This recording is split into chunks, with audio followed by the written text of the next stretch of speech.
കേന്ദ്ര ധനമന്ത്രി നിർമ്മല സീതാരാമനും സംസ്ഥാന ഗവർണറും മുഖ്യമന്ത്രി പിണറായി വിജയനും ഡൽഹിയിൽ ഒന്നിച്ചുകൂടി പ്രാതൽ കഴിച്ചത്, പുട്ടും കടലയും കഴിച്ചത് നിയമസഭയ്ക്കകത്തും പുറത്തും വിവാദമായി മാറിയിരിക്കുകയാണ്. തികച്ചും യാദൃച്ഛികമായി പ്ലെയിനിനകത്ത് വെച്ച് കണ്ടപ്പോഴാണ് പ്രാതലിൻ്റെ കാര്യം ഗവർണറോട് താൻ പറഞ്ഞതെന്നാണ് പിണറായി വിജയൻ്റെ വിശദീകരണം. അങ്ങനെ യാദൃച്ഛികമായി പറഞ്ഞപ്പോഴാണത്രേ ഗവർണർ കൂടി കേരള ഹൗസിൽ നടന്ന ബ്രേക്ക്ഫാസ്റ്റ് മീറ്റിങ്ങിൽ പങ്കെടുത്തത്.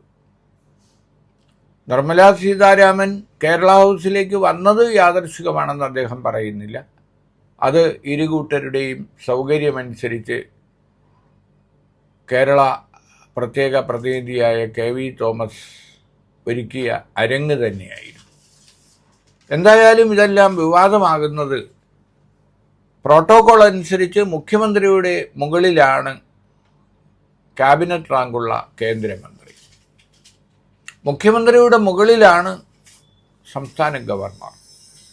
അപ്പോൾ ഭരണഘടനാ പദവിയുള്ള 3 അധികാര കേന്ദ്രങ്ങൾ എല്ലാ പ്രോട്ടോക്കോളുകളും ലംഘിച്ചുകൊണ്ട് നടത്തിയ ഈ പ്രാതൽ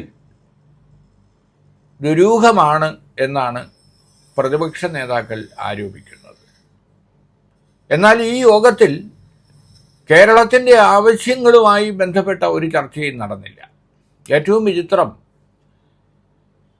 വിവാദമായിരിക്കുന്ന SFIO അന്വേഷണം പൂർത്തിയാക്കി കഴിഞ്ഞിരിക്കുന്ന മാസപ്പടി കേസിൽ ആരോപണ വിധേയനാണ് മുഖ്യമന്ത്രി പിണറായിയും മകൾ വീണ വിജയനും.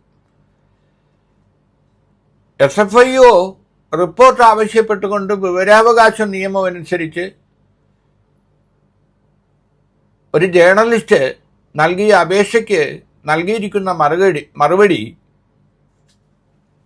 കുറ്റക്കാരെ പ്രോസിക്യൂട്ട് ചെയ്യാൻ തീരുമാനിച്ചിരിക്കുന്നത് കൊണ്ട് മറുപടി നൽകാൻ ബുദ്ധിമുട്ടെന്നാണ്. അപ്പോൾ പ്രോസിക്യൂഷൻ ഘട്ടത്തിൽ എത്തി നിൽക്കുന്ന മാസപ്പടി കേസ്, ആ മാസപ്പടി കേസിൽ തീരുമാനമെടുക്കേണ്ടത് കേന്ദ്ര ധനമന്ത്രാലയമാണ്.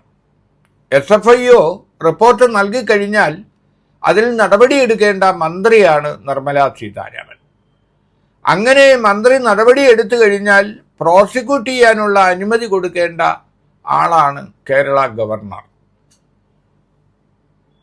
അപ്പോൾ ഇത്തരമൊരു സാഹചര്യത്തിൽ വിവാദമായ മാസപ്പടി കേസ് കേരള ഹൈക്കോടതിയും കർണാടക ഹൈക്കോടതിയും പ്രതികളുടെ തടസ്സവാദങ്ങൾ തള്ളിക്കളഞ്ഞ ആണ് SFIO അന്വേഷണം മുന്നോട്ട് പോയത്.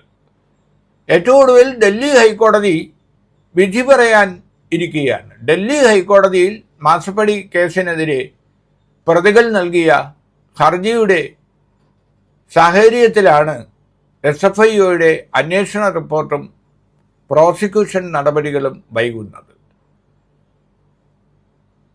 അപ്പോൾ SFIO എന്ന് പറയുന്ന ഏജൻസി കണ്ടെത്തിയ ഗുരുതരമായ ആരോപണങ്ങൾ പ്രോസിക്യൂട്ട് ചെയ്യാൻ പര്യാപ്തമാണ് എന്നാണ് വിവരാവകാശ നിയമം അനുസരിച്ച് നൽകിയിരിക്കുന്ന മറുപടിയിൽ സൂചിപ്പിച്ചിരിക്കുന്നത്. 1 കൊല്ലം അന്വേഷണം ആരംഭിച്ച് 1 കൊല്ലം കഴിഞ്ഞിട്ടും SFIO അന്വേഷണം എന്തായി എന്ന് ചോദിച്ചുകൊണ്ടാണ് വിവരാവകാശ നിയമം അനുസരിച്ച് പത്രപ്രവർത്തകൻ അപേക്ഷ നൽകിയത്. ആ അപേക്ഷയ്ക്കുള്ള മറുപടിയിലാണ് പ്രതികളെ പ്രോസിക്യൂട്ട് ചെയ്യാനിരിക്കുന്നത് കൊണ്ട് മറുപടി നൽകാൻ ബുദ്ധിമുട്ടാണ് എന്ന് പറഞ്ഞത്. അപ്പോൾ അരിയാഹാരം കഴിക്കുന്ന മലയാളിക്ക് മനസ്സിലാവുന്ന ഒരു കൂടിക്കാഴ്ചയാണ് കേരള ഹൗസിൽ BJP സർക്കാരിലെ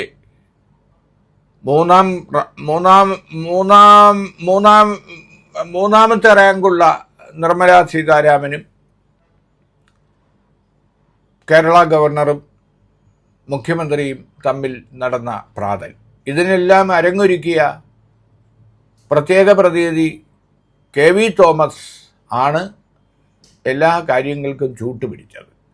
എന്തായാലും ഈ വിവാദങ്ങൾ ഉയർന്നിട്ടും എന്തായിരുന്നു ചർച്ച, എന്തെല്ലാം വിഷയങ്ങൾ അവിടെ ചർച്ച ചെയ്തു എന്ന് വെളിപ്പെടുത്താൻ കേന്ദ്ര ധനകാര്യ മന്ത്രിയോ കേരള മുഖ്യമന്ത്രിയോ തയ്യാറായിട്ടില്ല.